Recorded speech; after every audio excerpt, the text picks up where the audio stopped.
Bonjour à tous, bienvenue sur SMC. Je passe au tutoriel numéro 2 de cette petite série, courte série de deux tutos, pour cette fois-ci passer à l'animation et à la programmation donc, du Rubik's Cube pour faire une vidéo comme vous pouvez le voir donc à l'écran. Alors je vais revenir sur une version neutre de Blender parce que je vais repartir sur du blanc carrément pour vous faire voir comment par exemple j'ai utilisé le mode tableau pour faire ces cubes là, pour agencer ces cubes, mais il y a une autre façon plus rapide encore pour éviter de se servir du mode tableau et de perdre beaucoup de temps. Donc je vais vous faire voir ça quand même, et puis on va voir l'animation en même temps. Voilà.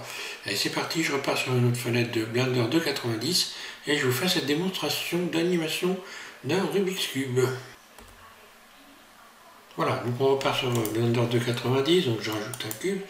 Donc je vais faire des cubes blancs, hein, c'est vraiment pour, voilà, pour vous faire voir surtout la façon dont on peut procéder pour donc agencer les cubes. Donc là j'avais fait, donc, comme dans le précédent tuto, hein, j'ai fait un CTRL B pour venir ici arrondir les bords. Je fais tourner la roulette de la souris, un clic gauche, et j'ai les bords qui sont arrondis comme ça. Pour ce qui est donc des faces, je peux éventuellement sélectionner les faces ici, toutes ces faces là, et puis pourquoi pas on peut, allez je vais le faire, je peux utiliser ici l'outil à extruder les individuellement, voilà, comme ça je peux ressortir très légèrement, hop, j'appuie, voilà, j'attrape la poignée ici et je ressors très légèrement, ce qui pourrait correspondre éventuellement à l'épaisseur des étiquettes, mais bon, je crois qu'en réalité le mieux, d'ailleurs si j'ai même pas arrondi les faces, je reviens en arrière, je vais les arrondir. Là je fais un Shift CTRL B, là, c'est ce que j'avais fait, hein. Voilà, pour avoir les parties ici internes, donc arrondies. Allez, je vais quand même faire juste les bords, histoire qu'on puisse bien voir ça comme il faut. Inversé, donc là je rajoute une simple couleur, hein. Plus, nouveau, puis plus, nouveau, inversé, plus, nouveau. Je vais faire inverser ici, sélectionner, inverser, et je vais mettre une couleur noire ici, voilà, et assigner une couleur noire, histoire de voir le détailler comme ça, voilà. Donc, une fois que j'ai fait ça, donc vous imaginez que vous avez mis la couleur. Là, c'est très simple, il suffit par exemple en mode objet de tout sélectionner, donc A, je sélectionne tout, et je vais faire donc un Shift D, je duplique, je bouge ma souris, et je clique sur ma roulette de souris. Je positionne ensuite, comme ceci, mon cube juste à côté, en laissant un tout petit espace. Donc le mieux c'est de le faire bien en une seule fois, hein. Si je fais G, je pense que ça a pu marcher après. Là, je vais faire un Shift R pour voir, non ça marche pas, il faut le faire en une seule fois. Je reviens en arrière, donc CTRL Z, hop, je reviens en arrière, là, je resélectionne mon cube, donc il est sélectionné, A, Shift D, je déplace, et pour ça il faut se mettre juste à côté pour, ouais, j'appuie sur Shift, là, un clic gauche, pour laisser un tout petit espace comme ça. Voilà, une fois que j'ai fait ça, je fais un Shift R. Voilà, donc là, ça duplique l'action que j'ai commise juste avant. Je sélectionne tout A, vue 1, par exemple, je zoome. Shift D, je baisse, un clic roulette, et je viens ici me positionner correctement, voilà. Là, une fois que j'ai fait ça, je fais un Shift R. Là, ça donc duplique l'action que j'ai faite, hein. Puis je me mets en vue de dessus. Je sélectionne tout A. Je zoome. Shift D. Je déplace avec ma souris. Un clic roulette. Un clic gauche, je libère. Et là, je vais juste faire Shift R. Et voilà. Et je n'ai pas utilisé le mode tableau et j'ai fait ça très rapidement. Donc l'astuce pour pouvoir animer un Rubik's Cube, déjà en mode Edit, je sélectionne tout A, et je vais faire juste tout simplement P, et par partie isolée. Là, par partie isolée. Donc ce qui fait que là, quand je suis dans le mode objet ici, tous les éléments sont indépendants les uns des autres. Par contre, c'est pas du tout ce que je vais avoir envie de faire. Je retourne donc dans le mode Edit. Je sélectionne tout, A, mode Edit, et je vais envoyer le curseur 3D vers la sélection. Je sélectionne tout, curseur 3D vers sélection, donc je fais Shift S, curseur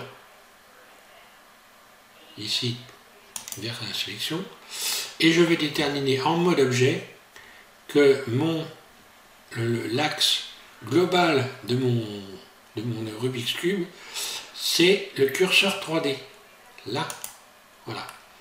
Donc là, non seulement je peux sélectionner les éléments un par un, mais en plus, si je sélectionne tout et que je fais un RZ, je déplace mon Rubik's Cube.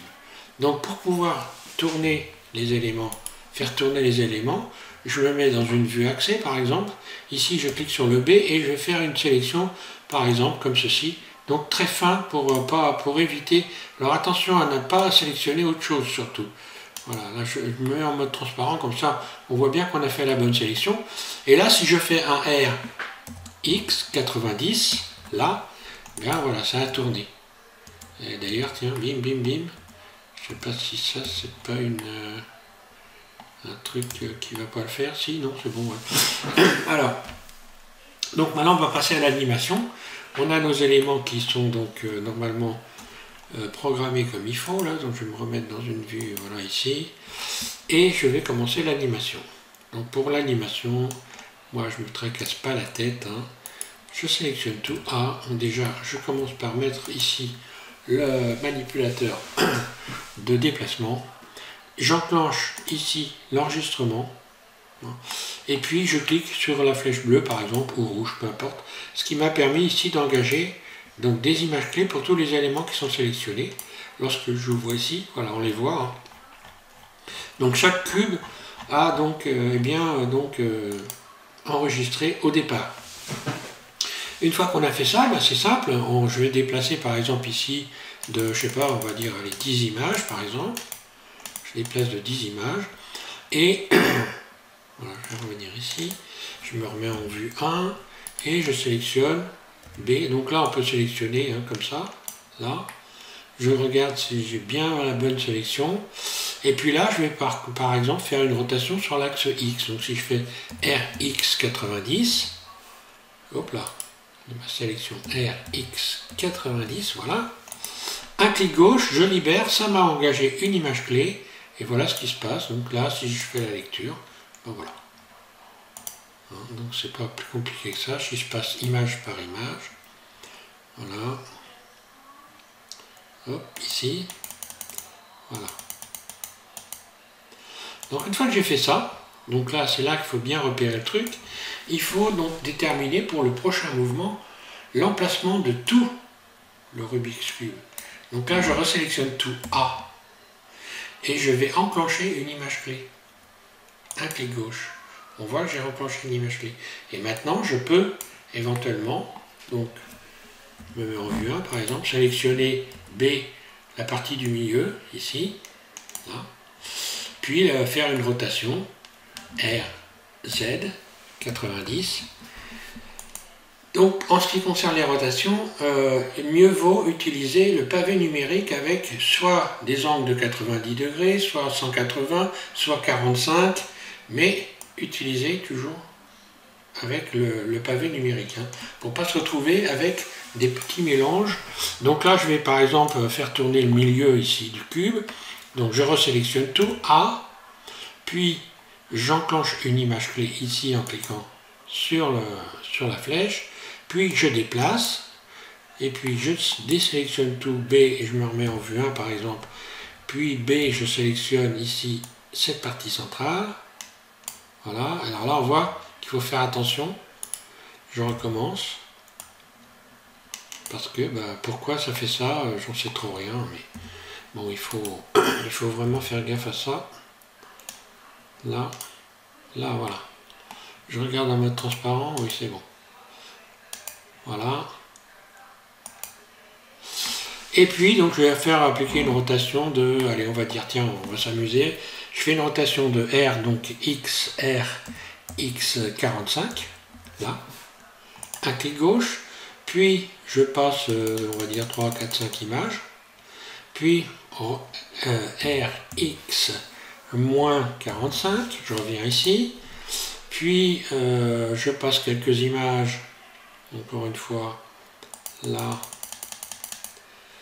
je sélectionne tout mon Rubik's Cube A, là, puis je reviens ici rajouter des images, là, voilà, quelques images, je clique au hasard, je viens ici resélectionner le centre, C, un peu comme si une personne était en train de tourner les B, voilà, je vais sélectionner, resélectionner la partie, et puis ici faire une rotation R, donc X 90, voilà, un clic gauche, et voilà ce que ça va donner. Donc là j'ai ça et ça. Voilà, je vais diminuer le nombre d'images, et puis donc enclencher la lecture, désenclencher surtout l'enregistrement, ça faut y penser, hein. Voilà. Et voilà comment vous avez pu animer un Rubik's Cube de manière très simple. Donc si ça marche, si vous vous plantez et que ça ne marche pas bien, c'est que vous êtes planté dans les axes. Il faut savoir, il ne faut pas oublier que chaque élément doit avoir un axe central. Donc si je sélectionne ici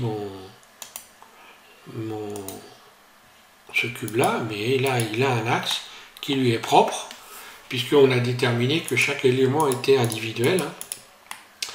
Mais l'axe global, c'est l'axe, d'ailleurs pour voir, je ne sais plus pour voir, si je voulais voir, donc je sélectionne tous mes cubes, vue 1, si je voulais voir tous les axes, comment je vais pouvoir faire pour que ça soit pas compliqué? Je réfléchis un petit peu, je vais couper la vidéo. Mais non, je suis en train de dire des bêtises. Chaque élément, son axe est unique, c'est l'axe central ici, voilà. Quand je déplace un cube, on voit l'axe ici, là. Voilà, que je prenne n'importe lequel, c'est l'axe qui est au centre, voilà. Ici c'est ça, donc voilà, forcément. Et c'est cet axe-là qui est donc l'axe global de tous les éléments. C'est pourquoi on a cette possibilité. Voilà. Désolé pour ce petit contretemps, mais... des fois, il faut réfléchir beaucoup, c'est trop fatigant. Hein. Voilà, bon, je vous remercie de suivre SVM6. Et puis, donc, je vais peut-être revenir maintenant sur les plantes, hein, je pense, je vais voir. Je vais réfléchir un peu à ce que je vais faire pour le prochain tuto.